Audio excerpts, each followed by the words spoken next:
Mwami Yesu nashimye. Shimye Imana kuko kuhanga nitwa Ndayishimiye Dieudonné. Ndi umukristo wo mu itorero rya Karembure muri Paruwasi ya Kicukiro. Hanyuma ndi umugabo, umugore n'abana batanu. Ndashimira abayobozi bashimye ko tubana kandi namwe nabashimira ko mwaje kumva ijambo ry'Imana. Ntabwo byanyoroheye kugera natinze kuko impamvu z'imodoka, ariko ndashimira Kristo Yesu ucize.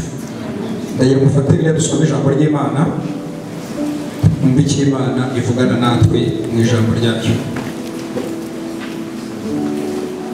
Turasoma igitabo cy'umuhanuzi Danieli, igice cya mbere,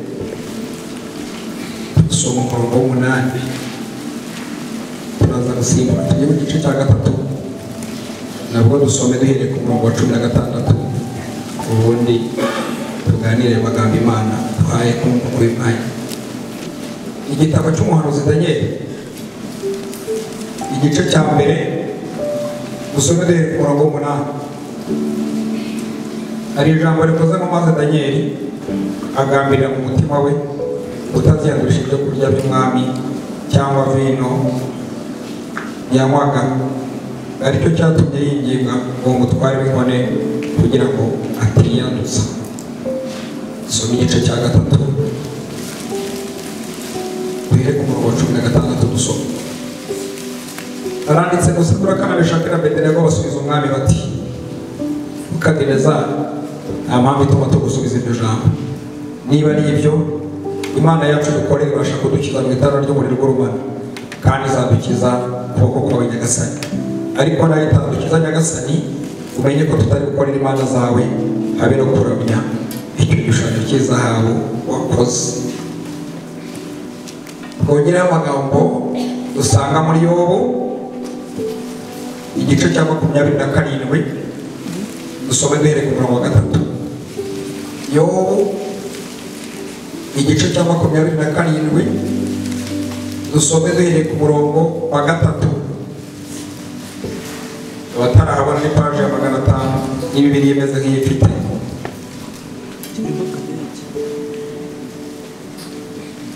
Iri jambo riravuze ngo ubugingo bwanjye buracyari buzima, kandi umwuka w'Imana niwo utuma mpumeka.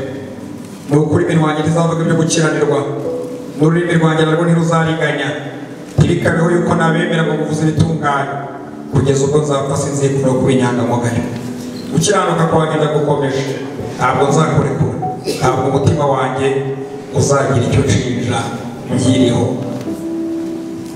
Nifuje ko twasoreza gusoma urwandiko Pawulo yandikiye Abaroma, turasoma igice cy'8 umurongo wa 35. Urwandiko Pawulo yandikiye Abaroma, igice cy'8 umurongo wa 35. Aya magambo aravuze ngo Abaroma 8 umurongo wa 35. Iri jambo riravuze ngo ninde wadutandukanya n'urukundo rwa Kristo? Mbese ni amakuba, cyangwa ni ibyago, cyangwa ni ukurenganywa, cyangwa ni inzara, cyangwa ni ukwambara ubusa, cyangwa ni ukuba mu kaga, cyangwa ni inkota? Umwami Yesu abavugisha. Aya niyo magambo numva mpawe n'Umwami Imana kubabwira muri aka kanya. Mu magambo dusomye, ndashaka ko tuvuga ijambo rivuze ngo kuba umukristo mu bihe byose. Kuba umukristo mu bihe byose kandi ahantu uri hose. Mu yandi magambo bisobanuye kugaragaza Kristo, kugaragaza Kristo aho uri kandi mu bihe byose. Salomo w'umuhanga yavuze ibigendanye n'ibihe. Yavuze ibihe by'umunezero, avuga ibihe by'umubabaro, avuga ibihe by'ibyishimo, avuga n'ibihe byo gushavura, avuga igihe cyo kuvuka, avuga igihe cyo gupfa, avuga igihe cy'intambara, avuga igihe cy'amahoro, avuga n'ibihe byo guhoberana n'ibihe byo kudahoberana. Ariko muri ibyo byose Imana ishaka ko tuba ari Kristo, tukagaragaza Kristo muri ibyo bihe byose. Muri 108 mu ndirimbo zo gushimisha Imana yaravuze ngo ngende umukristo. Haleluya. Nzahora ndiwe mu bintu byose ngeze no kugupfa. Aravuga ngo umukristo nta igihugu cyose cyanseka. Avuga ijambo nakunze yaravuze ngo ariko nintumirwa ngiye gupfa nzagira ibyishimo bitavugwa kandi nzabona ihirwe ngiye mu ijuru. Imana ishaka ko tuba abakristo aho turi hose kandi mu gihe cyose.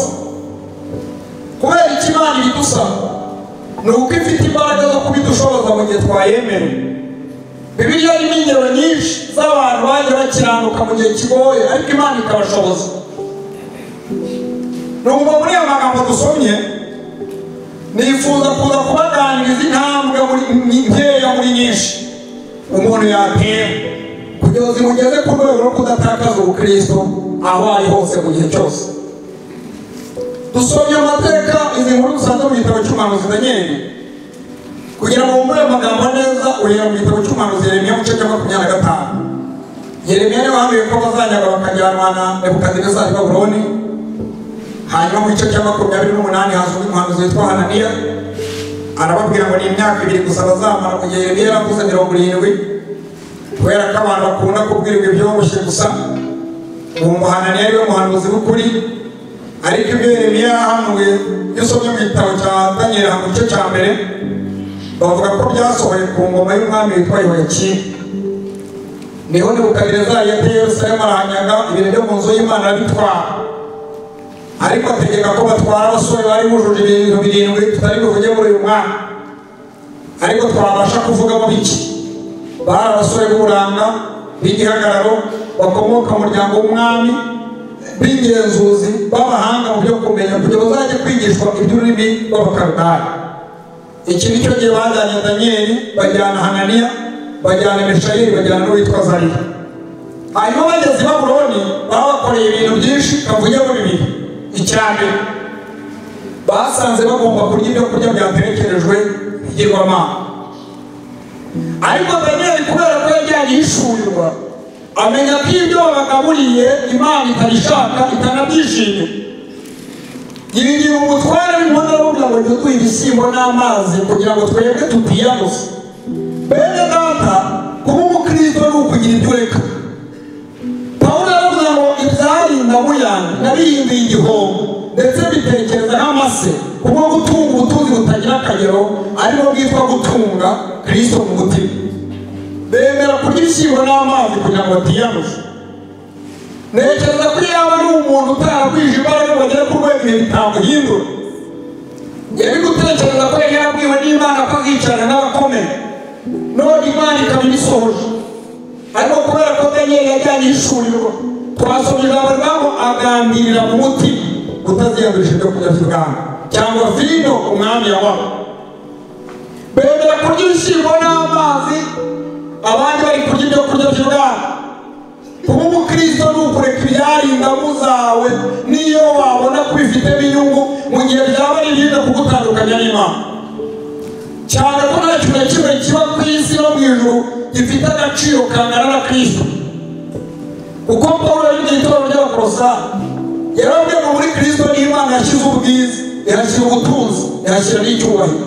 Imana ntihabwa icyubahiro.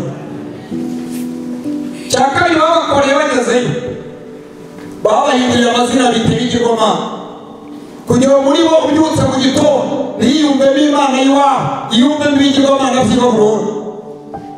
Ayo mazina afite ibisobanuro tutabona igihe cyo kuvuga muri uyu mwanya. Ariko Danieli bijyanye izina n'Imana n'umucamanza wanjye. Meshayeli we ngo ninde wagendana n'Imana? Azariya ngo Uwiteka agira ubuntu, Hananiya ngo Uwiteka aratabara. Barita Saduraka na Meshaki na Abedenego amazina y'ibigirwamana by'i Babuloni kugira ngo ubyutse mu gitondo yiyumvemo ibigirwamana. Ariko basanga Imana iri mu mutima ntibayijyanye ku munwa. Iyo umuntu afite Imana mu mutima ntabwo ayikurwamo n'uko ageze aho bakamuzi, ntabwo ayikurwamo n'uko avuye mu gihugu cy'iwabo bakajya mu kindi, ntabwo ayikurwamo n'uko yari umukene akaba abaye umukire, ntabwo ayikurwamo n'uko hari impinduka yabaye. Kuko Zaburi ya 106 hari ijambo nabaye umuntu ugufitemo imbaraga. Hari abantu bafite biti bizeye zigana Siyoni bireba iyo banyuze mu gikombe cyitwa baragihindura ahantu h'amasoko bagenda bagwiza imbaraga kandi umuntu wese wo muri bo akaboneka mu maso y'Imana isiyoni. Imana ntibayikurwamo n'uko bahinduriye amazina. Tugeze mu gihe abantu benshi bafite ubukristo ku mazina, abandi bakavugira ku myambaro gusa, ariko ubundi kuba umukristo w'ukuri ni ugupfa Kristo akaba ari ugendera muri wowe. Ibyo biguhesha kugera ahantu aho kugira ngo haguhindure ukahindura, kubera ko ikiri muri wowe nicyo gifite ububasha buri mu ijuru n'ibiri mu isi. Imana ntihabwe icyubahiro. Mw'ishuri rya Kangahe barimo baririnda, ntabwo ikibazo ari aho umuntu ari, ahubwo ikibazo ni ikimurimo. Babwiye ubutware ngo tugerageze iminsi 10, nirangira uzatugereranya n'abandi bari kugira kugeza ubwabo. Ariko ngo bagiye kubagereranya nyuma y'iminsi 10 basanga aribo beza, aribo babyibushye, aribo bafite ubwenge. Bireba mu bijyanye n'ubwenge bari bakubye abandi 10. Yobu mu gice cya 28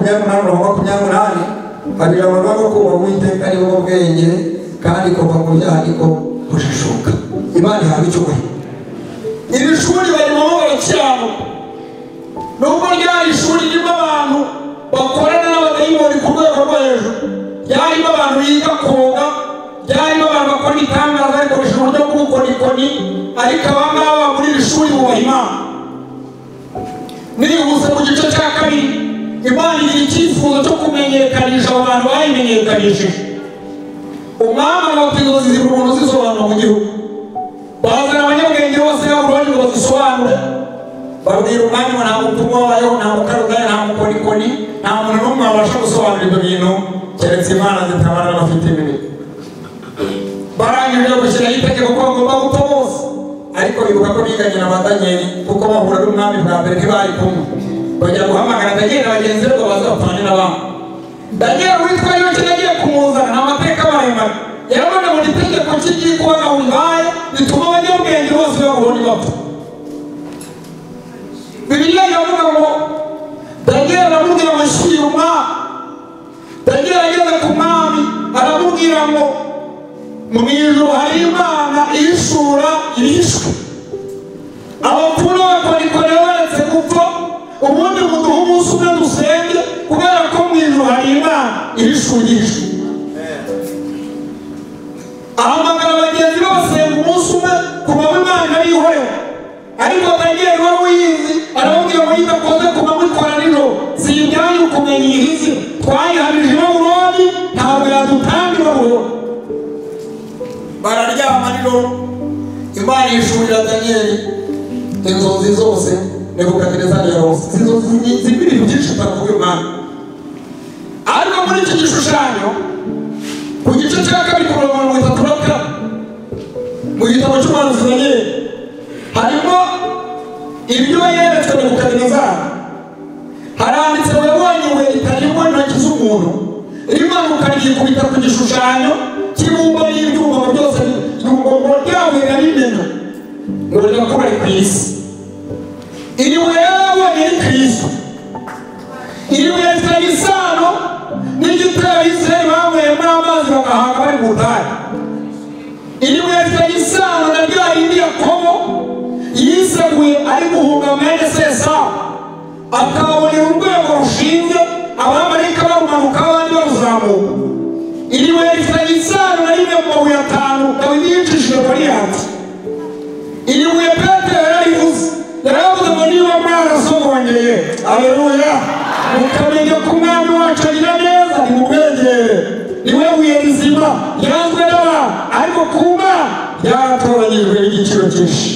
Namwe mwubakwe nk'amabuye mazima, kugira ngo ubwoko bw'abatambyi bagutambira ibitambo by'umwuka ku bwa Kristo Yesu. Bagira umugisha mu gishushanyo hazamo Kristo yizeye. Ndashimira Yesu, iyo ubana nawe nta hantu na hamwe wagira ngo ure kwa musanga. Danieli na bagenzi be, Imana izishura Danieli mu gitondo araza zisobanura, maze kuzisobanura Bibiliya avuga ngo umwami amwikubita imbere, amugera umuyobozi w'abapfumu n'abanyabwenge bose b'Aburayi. Danieli bitewe n'uko burya ari umuhanga n'umuntu mwiza, asabira bagenzi be ubuyobozi mu baturage, bose bahinduka abayobozi i Babuloni. Bibiliya iravuga bashaka ubwiza n'icyubahiro no kudapfa, babishakisha gukora ibyiza badacogora, Imana izabibaha ibiture n'ubugingo buhoraho. Ntabwo kubaha Imana bihesha ijuru gusa, ahubwo umuntu akiri mu isi bimuhesha agaciro. Hanyuma gusuzugura Imana nabyo ntibihuza umuntu ijuru gusa, ahubwo byinshi ejo hazaza no ku isi bikamutesha agaciro. Imana dutabara. Abari mu gice cya kabiri babaye abayobozi, cya gatatu reka nihute, niho baje gushinga ikigirwamana mu kibaya cyitwa Dura. Batera ko abantu bose bari bakikubita imbere batavuyemo n'umwe.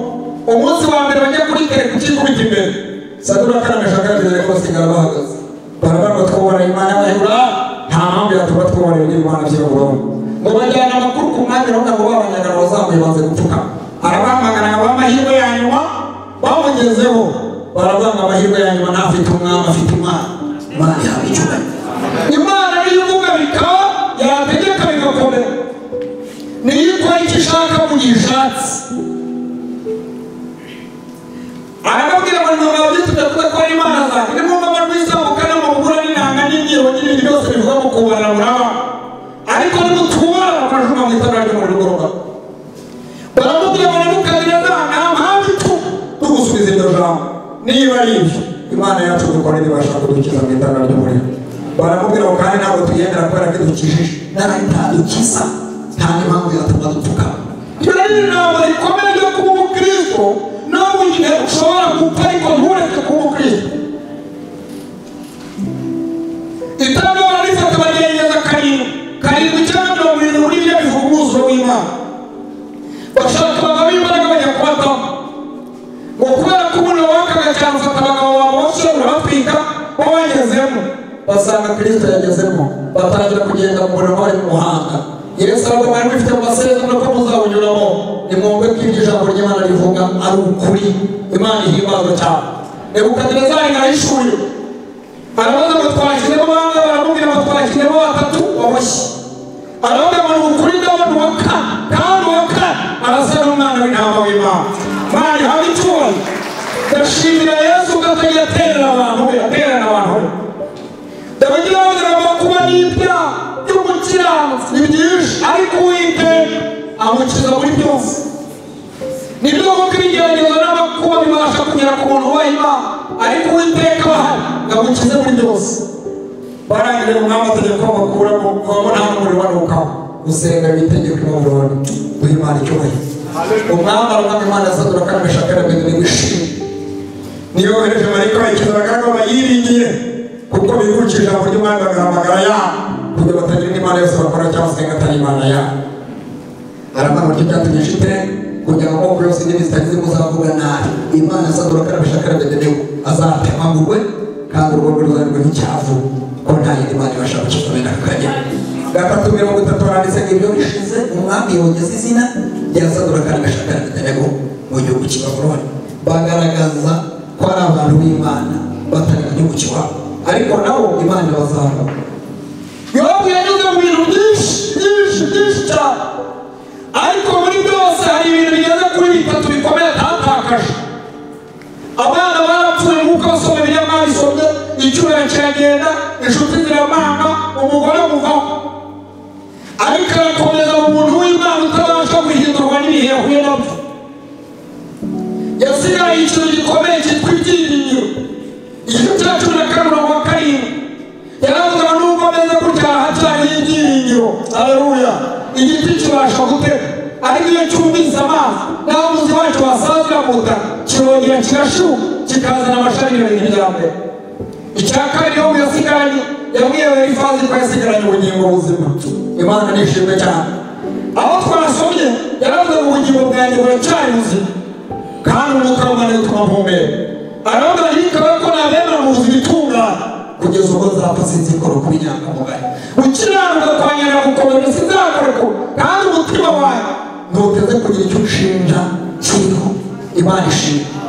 Igice cya 23:8 yasenze Imana iramwihorera mwihisha. Arayibwira ariko nubwo wanyishe uzi inzira nyuramo, numara kugerageza azavamo meze neza. Imana nihimba.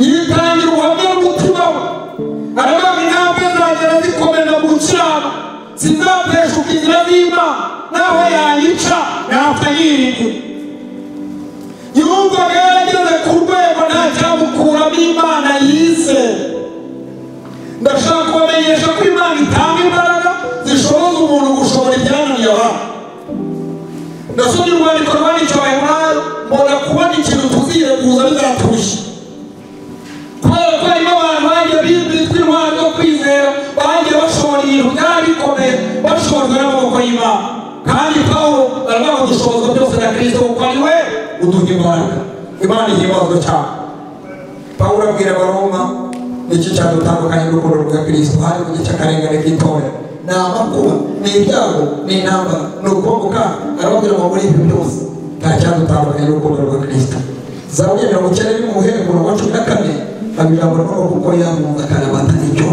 zamukiza azanyambaza mwita nzamukireje uko yamenye izina ryanjye nzamukiza w'icyubahiro nzamuhaza uburame kandi nzamwereka agakiza kanjye ndagira ngo murye intambwe nkeya nyinshi umuntu ashobora gutera zikamugeza ku rwego rwo kuba umukristo aho ari hose kandi mu gihe cyose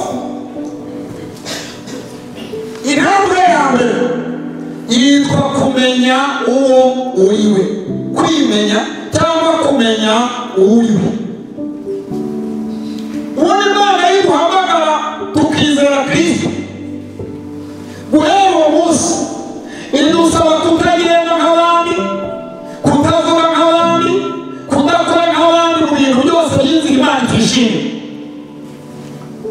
mu yandi magambo ubaye uwundi muntu hari ubundi buzima uba wakiriye muri wowe Pawulo yandikiye itorero ry'i Korinto igice cya 5:17 yarababwira ngo iyo umuntu ari muri Kristo Yesu aba ari icyaremwe gishya ibya kera bishize uyu muntu aba ahindutse gushya ubundi ntabwo ari ngombwa kubwira abantu ngo ni umukristo cyangwa ntakiri kuko izina ntabwo arimo bagize bagitwa muri Antiyokiya barimo bavuga ubutumwa abantu bareba imbuto zabo bareba uburyo uko bari bameze atariko uko bameze atariko bari bameze kera bagira amatsiko yo kubaza impamvu bari kubona impinduka y'abantu barababwira nta yindi mpamvu ni uko ari abakristo bituma Imana ibakoresha ibintu by'ubutwari kandi barimo ba Petero yatoraguye ku nyanja bataranize igice cya 4 Bibiliya iravuga mu byakozwe n'intumwa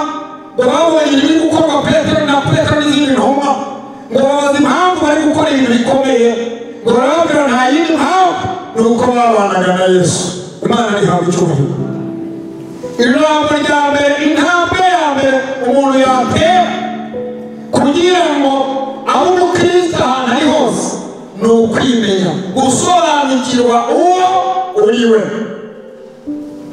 Pawulo yandikiye itorero ry'Abaroma igice cya 12 guhera ku murongo wa mbere yarababwiye ngo bene data n'abingi kubw'imbabazi z'Imana mutange imibiri yanyu ibita bizima byera bishimwa n'Imana aravuga ariko kwikorera kwanyu gukwiye kandi murame mutishusha n'abikigero mudahwana ahubwo muhinduke rwose mugize imitima mishya kuko Imana niyo bashaka kuri Kristo Yesu ubundi umukristo wo kuragira uko agenda umukristo wo kuragira uko avuga umukristo wo kuragira uko yambara umukristo wo kurafite uko asa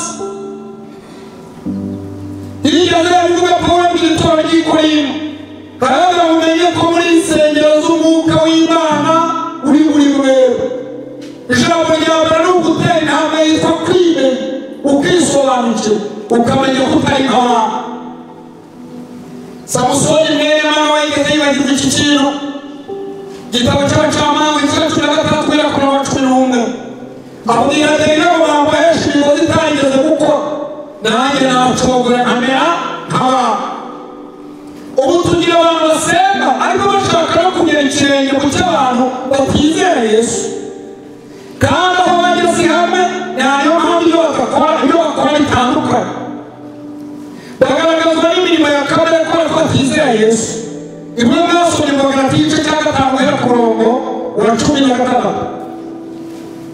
hanyuma uruvuga ko umukristo nawe akifuza kubagaragaraho imirimo ya kamere, ariko ubundi imbuto z'umwuka nizo zigaragaza ko umuntu ari umukristo w'ukuri. ni mwishushanya yabishyuye mudahwanye, ahubwo muhindukire rwose mugize imitima mishya, kuko ari byo Imana irashaka muri Kristo Yesu. intambwe ya mbere yitwa kwimenya, kwisobanukirwa. ubundi iyo umuntu yahuye na Yesu ari ibyo ukora atabeshya, ari abo bana barabimenya, abo bigana bakabimenya, famiye ikabimenya, kubera ko bihinduka ifatika. umunsi Yesu ahuye n'umusamariyakazi ku iriba, ubutumwa bw'Imana n'igice cya 4, yaramubwiye iyo wari uzi impano y'Imana ukamenya ugusabye amazi, wari kuba yo mu iriba akaguha y'ubugingo, ikaguhindukira isoko idutumiza kugera ku bugingo. iyo nyota y'ubusambanyi igashira, warangiza ukabuguramo ubugingo buhoraho. ndagira mbabwire ko iyo umuntu yateye intambwe yitwa kwimenya, kuva kuri uwo munsi ayipe agenda abona imbaraga zimushoboza guhishurirwa kumenya uwo ari we, bikamuhesha kugenda nk'uwayo, akagaragaza Kristo muri sosiyete aho abaye, kandi Imana nayo ikamuha imbaraga zimushoboza. Imana yo mu ijuru ihabwa icyubahiro. intambwe ya kabiri umuntu ashobora gutera ikamuhesha kuba umukristo mu bihe byose aho ari hose, ni intambwe yitwa guhindura ijambo ry'Imana ubuzima. dusomeza buri guhindura ijambo ry'Imana ubuzima. Zaburi ya mbere igice cya mbere, ndabizi aya magambo benshi muri mwe murayasi. guhera ku murongo wa mbere haranditse ngo hahirwa umuntu udakurikiza imigambi y'ababi, ntahagare mu nzira y'abanyabyaha, ntiyicare n'abakobanyi, ahubwo amategeko y'Uwiteka niyo yishimira, kandi amategeko ye niyo yibwira ku manywa na nijoro. uwazahwana n'igiti cyatewe hafi y'umugezi, cyera imbuto zacyo igihe cyacyo, ibibabi byacyo ntibyuma, icyo azakora cyose kizamubera cyiza. Imana ihabwa icyubahiro. intambwe ya kabiri yitwa guhindura ijambo ry'Imana ubuzima. guhindura ijambo ry'Imana ubuzima ntabwo bisobanuye gusoma imirongo myinshi nubwo nabyo byiza, ntabwo bisobanuye kuryigisha abandi no kuryigishwa, nubwo nazo ari intambwe zigana aho ngaho. ahubwo guhindura ijambo ry'Imana ubuzima ni ukurigenderamo, ni ugusa naryo, ni ugukora ibyaro. iyo ni intambwe ikomeye ituma udashobora guhindurwa n'ibihaho uri, no mu gihe cyose waba urimo n'aho waba uri, ni uguhindura ijambo ry'Imana ubuzima. ndagira nibutse ko ijambo ry'Imana ubwaryo ari urukingo rutuma tudakora ibyaha. ni urukingo ubundi ijambo ry'Imana rutuma tudakora ibyaha, kuko Zaburi 119:11 Dawidi yaravuze ngo nabitse ijambo ryawe mu mutwe kugira ngo ntagucumuraho. iyo ijambo ry'Imana riri muri wowe rikubera urukingo rukurinda gucumura, hanyuma iyo nta jambo ushobora gukora n'ibyo abandi bakora. Imana idutabara. Abakolosayi 3:16 Pawulo yarababwiye ngo ijambo rya Kristo riri muri mwe rigwiriye, rigwije ubwenge n'imbaraga.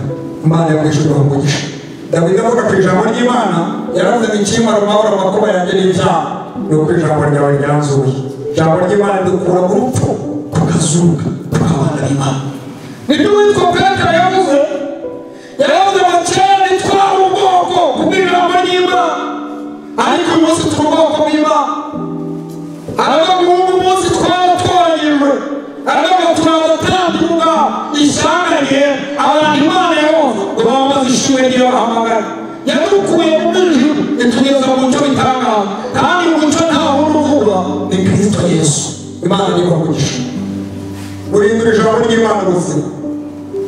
intambwe ya gatatu yaguhesha kuba umukristo aho uri hose mu gihe cyose ni intambwe yitwa kwirinda ibyaha. naganiriye n'abantu benshi basenga, bakunda gusenga icyifuzo cy'Imana Imana irinda ibyaha. nibyo pe, ni byiza gusenga iryo sengesho, ariko ikibazo gihari dufata uruhare rwacu tukaruha Imana, Imana ikagumana urwayo ikabikora byose. ubundi ikigereyeho rero kwirinda ibyaha n'inshingano zacu. Twasomye batageragambira umutima kugira ngo ishingwe kugeza Imana. ntabwo yigeze yumva rimubwira ngo areke kurya ibyo biryo. Nasomye mu gitabo cy'Itangiriro muri inkuru za Yozefu, igihe muka Potifari amusaba ko basambana, Yozefu nta jwi yahumviye ribimubuza, nta n'amaso ya bene wabo yari ahari, ariko yaratekereje aravuga ngo ninkora icyaha umubano wanjye n'Imana urangirika, ariko ninanga gukora icyaha baranyambura imyenda banyambitse baranshyira muri gereza, ariko Imana nubaha iransunika izayicaze ku ntebe yashatse ko nicara. Imana ihabwa icyubahiro. Kwirinda ibyaha. Turi mu gihe abantu bako basenga bakora n'ibyaha. Njyewe naratanga natangiye gusenga ndi umwana muto jyewe, nagiye mu rusengero nzi ko abantu bose basenga, reka mvuge ngo ari abatagatifu, nihangane koresha iyo mvugo. Iki ni igihe umuntu akubwira ngo arasenga, ni ukuri kose ugasanga arasamba, ugasanga ni umwiwe, ugasanga ni umunyabinyoma, ugasanga ni umubeshyi wo ku rwego rwo hejuru w'umwesiko, akakubwira ngo aranasenga. Ariko reka mbabwire muzasome Yesaya igice cya 35:8, haba ijambo ry'Imana bazaba inzira nyabagendwa, iyi nzira izitwa iyo kwera, abanduye imitima ntibazayicamo. Yesaya aravuga ngo izarya ba bandi, aravuga ngo abagenzi niyo baba ari abaswa ntabwo bazayiyoba, kubera ko iri mu mwuka wera uzabayobora. Imana ihabwa icyubahiro. Ubundi Imana mwicaye imbere nanjye mpagaze imbere ni Imana yera, aho ituye harera, izengerwa n'abera. Niyo mpamvu Bibiliya ivuga ngo mugire umwete wo kubana n'abantu bose amahoro n'uwo kwezwa, kuko umuntu uterera atazareba umwami Imana. Iyi ni intambwe yitwa kwirinda ibyaha. Yohana mu nzandiko yaravuze ngo umuntu w'Imana ntakora icyaha, kuko imbuto y'Imana iba muri we. Iyo Kristo ageze muri wowe inyota y'ibyaha irashira. Haleluya. Iyo Kristo ageze muri wowe inyota y'ibyaha irashira. Hari amagambo 7 Yesu yavugiye ku musaraba, harimo ijambo ryiza rivuga ngo mwese abarushye, haleluya, abaremerewe muze musange ndabaruhura, munyigire ko ndi umunyembabazi kandi noroheje mu mutima. Yesu yaravuze ibiruhe mu buryo bwinshi, kaburyo buryo bubiri. Umuruho wa mbere yaravuze n'uw'ibyaha, kubera ko iyo umwizeye agutura umutwaro w'ibyaha. Umuruho wa kabiri ni umuruho w'ibibazo nubwo ku isi bitarangira, ariko iyo wizeye Kristo uri muri we nawe ari muri wowe, ibibazo niyo bifite arabigutwaza. Imana ishimwe. Niyo mpamvu muri nibyo yaririmbye aravuga ngo yadutuye imitwaro yaduhitanishaga, none tugenda twe. Imana ihimba. Ibyaha dukwiye kubyirinda niba koko turi abakristo. Dufite abantu benshi bavuga ngo nzabikora byihane kubera ko Imana ibabarira. Ndabyemera, irababarira, ariko ntabwo ijya ibabarira ingaruka z'icyaha. Yabwiye Dawidi ko imubabariye, ariko abasomyi ba Bibiliya mwabonye ibyabikurikiye. Imana idutabara. Imana iduha imbaraga njye namwe zituma twirinda ibyaha, kugira ngo tubashe kugaragaza Kristo aho turi hose. Igitabo cy'Imigani uza kubona umwanya ufite asome, igice cya 14:34, haba ijambo rivuga gukiranuka bishyira ubwoko hejuru, ariko ibyaha bikoze isoni amoko yose. Ibi bisobanuye iki? Iyo umuntu ari gukora ibyaha, byanga byakunda kiri ku isi, isoni ziramutegereje. Kandi iyo umuntu ari kubaha Imana, icyubahiro nacyo kiramutegereje, kubera ko Imana hari icyo yavuze ku muntu yubaha mu isi. Yaravuze ngo ntazaba umurizo azaba umutwe, yaravuze ngo ntazaba inyuma azaba uw'imbere, yaravuze ngo ntazaba uwo hasi azaba uwo hejuru. Imana ntihabwa icyubahiro. Na Mose yarivuze mu Gitabo cya 28, yaravuze ngo nugira umwete wo kumvira Uwiteka n'uwo kwitondera amategeko yayo, imigisha yose izakuza ikugereho. Ibyaha byicayemo hazaza h'umuntu, ibyaha bisuzuguza umuntu, ibyaha bitesha umuntu agaciro, kandi ibyaha ntibikurwaho n'igihe umuntu amaze asenga, ahubwo bikurwaho no kubyihana amaraso ya Kristo akamweza. Kuko umuntu ureba titire afite mu idini akagira ngo byamukuyeho ibyaha, ntabwo aricyo bisobanura. Amaraso ya Kristo niyo akuraho ibyaha. Hari n'umuntu ureba umurimo akora mu buryo bw'Imana agahita atekereza ko ubwo ari igisobanuro cy'uko ibyo bintu byamukuyeho ibyaha biratandukanye.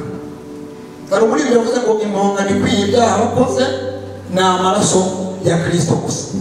iyi ntambwe rero yitwa kwirinda ibyaha. Imana yo hejuru umugisha. Pawulo yabwiye Efeso igice cya 5:15 yarababwiye ngo mwirinde uko mugenda, utagenda nk'abatagira ubwenge. aravuga ngo mucunguze uburyo umwete kuko iminsi ari mibi. Intambwe ya kane nihuse nenda gusoza ni intambwe yitwa kugira igicaniro muri wowe.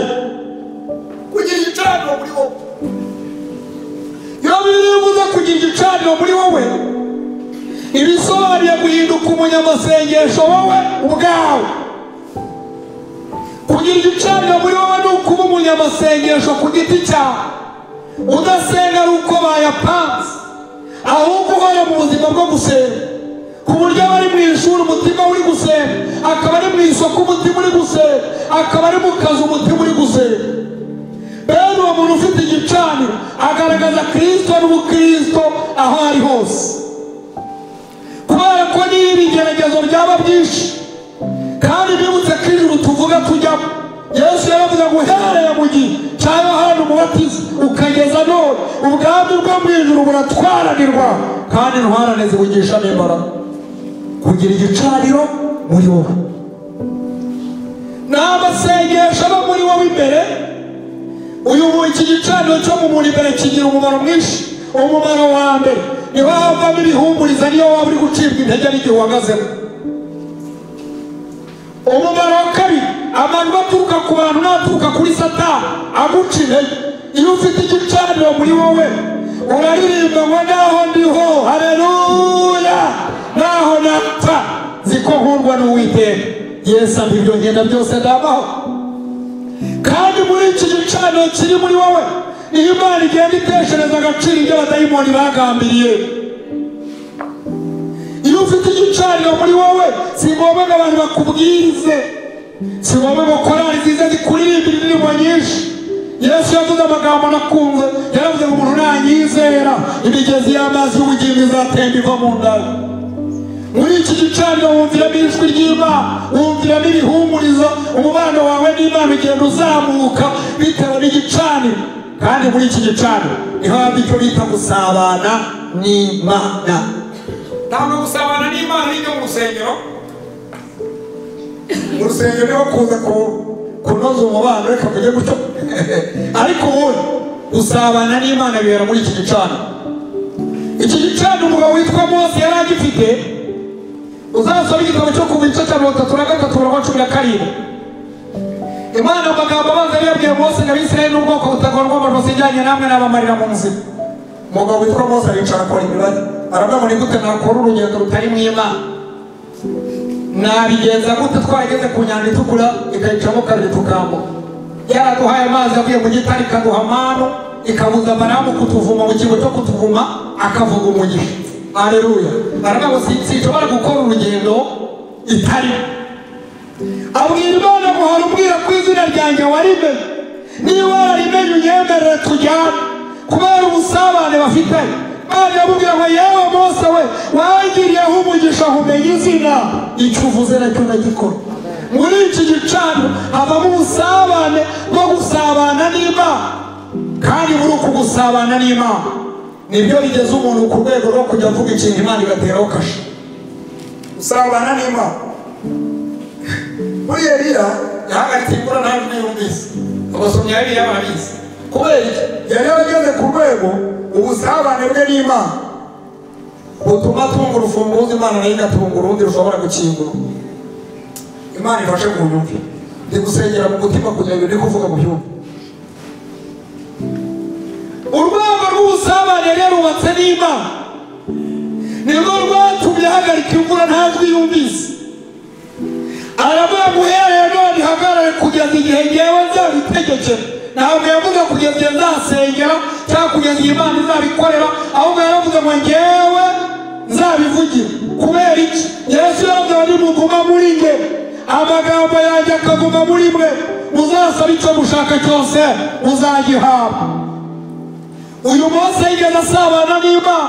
Muri iki gicaniro ndi kubabwira cy'umuntu mu mutima, abwira Imana ngo Mana uyu munsi unyereke ubwiza bwawe burabagirana biba bihagije. Imana iramubwira ngo yewe Mose we, hariho ahantu bugufi bwawe uzahagarare ku rutare, ubwiza bwanjye bukikunyuraho nzagushyira mu rusata rw'itara gutwikiriza ikiganza, nindangiza nyuma yaho nzakwereka mu mugongo. Kumwereka mu mugongo yari ivuze iki? Yari iri gushaka kumwibutsa uburyo yamuhetse bamuboheye akato. Aleluya! Bakamuta mu rufunzo.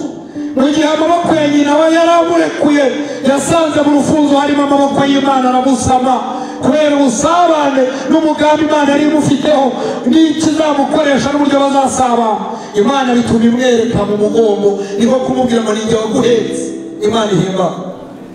Kugira igicaniro muri wowe biguhesha kudahinduka aho ugeze hose, ukubahisha Imana. Imana ikutabara. Nari mfite umuntu w'inshuti yanjye twarahuye nsanga iby'ubukristo bivuyemo, arabibwira. Mubajije impamvu ambwira n'amafaranga dusigaye tubona ntatwemerera gukomeza kuba abakristo.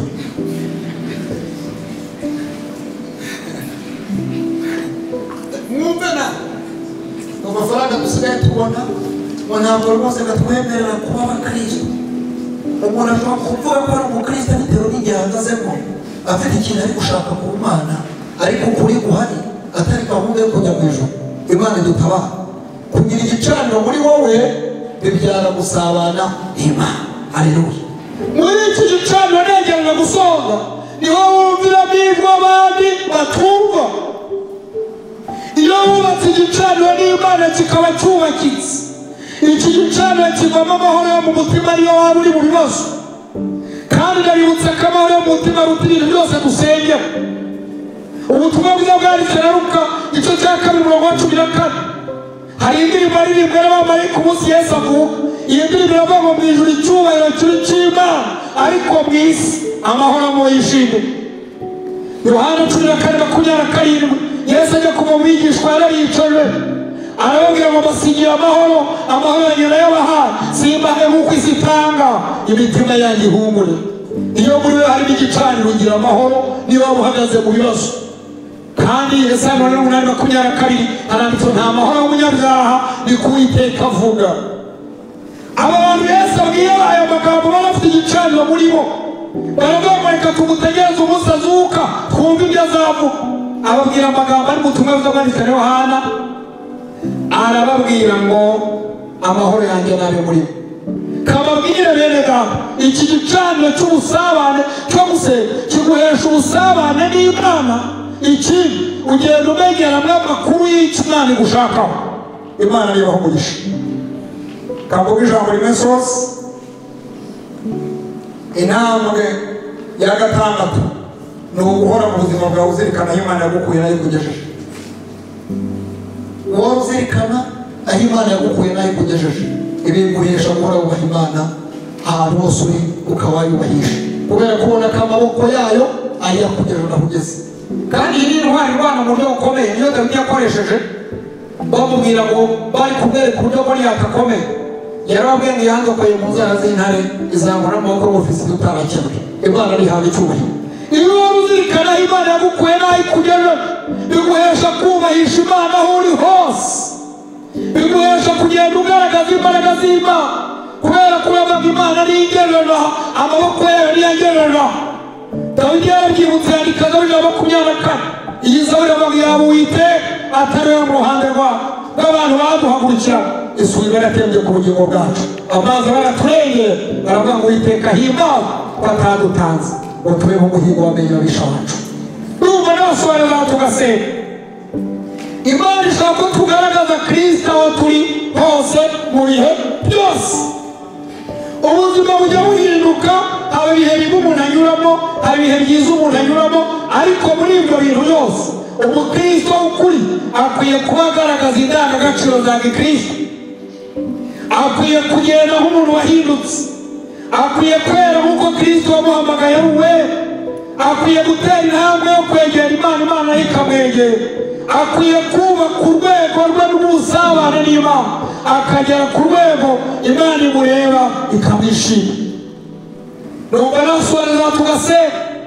ariko rero data nshuti z'umusaraba ndagira turi muri iri teraniro urebe umubano wawe n'Imana ukomeze urebe ko Satani ntacyo agaciro yakwatse cyitwa agakiza kari muri wowe kubera ko iyo habayeho kurangara habaho kunyagwa ariko rero mbabwire ngo uyu mugongo Imana iguhaye Imana iragira ngo twongere twubake umubano nayo tugere ku rwego rwo kuba abantu bakubahisha Imana aho turi hose araho Imana izaguha akazi izabigira ngo ugaragaze kwera kwawe araho Imana igushyize ngo wige ibigira ngo ugaragaze kwera kwawe ari inzu Imana yubakira umuntu ibiyishakamo icyubahiro cyawe ari imodoka imuhaye agendamo ari urubyaro Imana imuhaye byose burya Imana ibishakamo icyubahiro cyawe ariyo mpamvu irebye umuntu ntibone icyubahiro cyayo aho Imana imushyize bitera Imana kwicuza Bibiliya bivuga ariko uyu mugoroba rero babwira ngo tubwire Imana ngo Mana duhe imbaraga zituma tuba abakristo aho turi hose kandi ibihe byose Imana ibahugisha muhaguruke dusenge sinzi ikintu cyagucamo kikagukuramo ubukristo watakaje kandi urashobora kuba uri aha ngaha utarakira Kristo ngo abe muri wowe ariko muri iri sengesho ndagira duhendahenda Imana tuyibwire ngo turumva dushaka kugera ku rwego twifuza turumva twifuza ko twageraho tuba abakristo bakugaragaza mu bihe byoroshye n'ibihe bikomeye n'ibihe bigoye kandi bahumurize iyo Imana ijya itanga imbaraga abantu bagahagarara uko ishaka birashoboka yuko wavuye mu by'Imana ukagwa ugatakaza agakiza ukava mu byizere ariko Yesu agutegera amaboko impamvu uyu mwanya wabayeho ni ukugira wiyunge n'Imana ugere ku rwego wishimirwa n'Imana nka mbere kandi reka mbabwire ntabwo ari iri gusa tuvuga rizarangirira aha ngaha ahubwo nyuma y'ubu buzima hari ubundi Yesu yabwiye abigishwa ngo mwagumanye nanjye kwihanganira mu byo nageragejwe nanjye mubikiye ubwabo nyuma y'ubu buzima hari ubundi hari amakamba itorero rizambaraho tuzagera aho badapfa tuzagera aho badasaza tuzagera ahatari indwara ahatari ubuzima bubi tubiheshejwe nuko twizeye Kristo tukabana nawe Yohana avuga ijambo nakunze yaravuze ngo bakundwa haleluya ubu turi abana b'Imana aravuga ko tuzasa bikurerekanwa ariko hari icyo tuzi Kristo yerekanwa tuzasa nawe birashoboka ko cyari yuko tugusengera ukongera ukiyunga n'Imana ukamera nk'uko wari umeze mbere kandi nawe waba utaremera ko Kristo aguhindura ngo abe muri wowe wumva ari muri wowe wayo uhari wazamura ikiganza tukagusengera Imana kubera ko Kristo araha kugira ngo yongere yubake umubano nawe Imana ni inyembabazi Imana ni urukundo niyo mpamvu yatanze Kristo agapfa mu kigo cyacu Yohana igice cy'umurongo wa 10 ariko avuga nta kindi kiza n'umujura keretse kwica kwiba no kurimbura ariko icyazanye Yesu ari ukugira ngo intama zibone ubugingo ndetse bwishi burya cyatumye Imana uyimenya ikamuhamagara ko ari ukugeza izakura y'ubwami uzagira iherezo ryiza kandi no ku isi Bibiliya iravuga ngo Imana nta kizima abagenda batunganye ubaye hari bifuza ko tugusengera wazamura ikiganza tukagusengera Imana murakoze umwami Yesu abamera umugisha bifuza ko dusenga ntari nasenga ndagira ngo ninginge umuyobozi abanza azasenge nanjye senge murakoze Haleluya Reka dusenge Jyewe umukristo zahora ndiwe mu bintu byose ngeze kukumva Jyewe umukristo mpora mbihamya ntawe igihugu cyose cyasenge Jyewe umukristo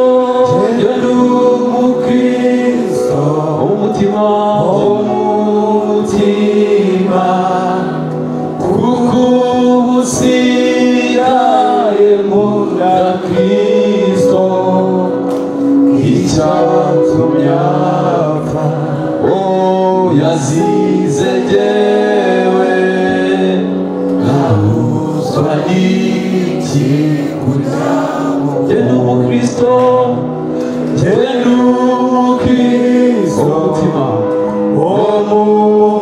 umutima kuko usigaye nkunda Kristo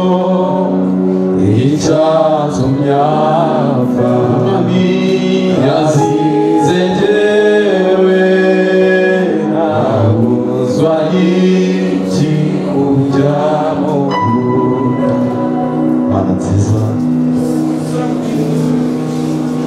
Turagushimiye, turaguhimbaje Uwiteka.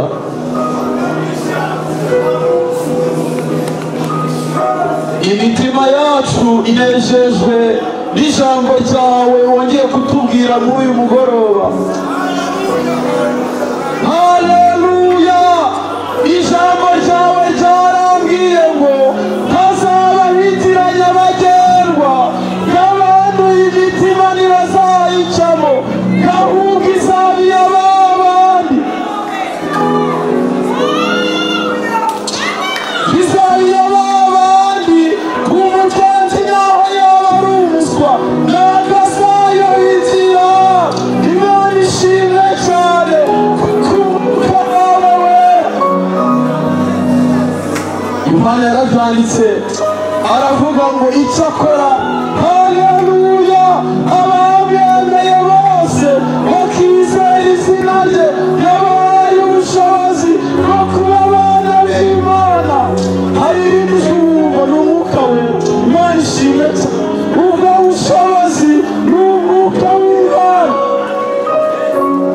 Imana ishimwe cyane, umwuka w'Imana. Imana ishimwe cyane, ijambo ryawe ryarambwiye ngo uwo nguwo naza azabayobora ukuri kose. Imana ishimwe cyane, ngo gukiranuka azababwira ibyenda kuba. Imana ishimwe, ni umufasha w'itorero. Haleluya, haleluya, uwo naza ni umwuka wera. Mwami ndagushimiye, Mwami ndaguhimbaje, Mwami ndaguhimbaje. Turi iteraniro, turi aha ngaha, ariko Mwami uri imbaraga. Katire, haleluya, ijambo ryawe ryarambwiye azaba mariyoti. Imana ishimwe cyane, Kristo uri mwiza, Kristo utanga ubuzima. Umuntu ukwizeye, umuntu ukwiringiye, ubuzima burahinduka. Abicara mwigisha, ibya kera birashira, imirimo arahinduka, arahinduka kandi agatanga ubuzima. Imana ishimwe cyane, Kristo ndagushimiye, nami ndaguhimbaje. Ariko dufite icyifuzo, icyama imitima yacu ikagira iyo nyota.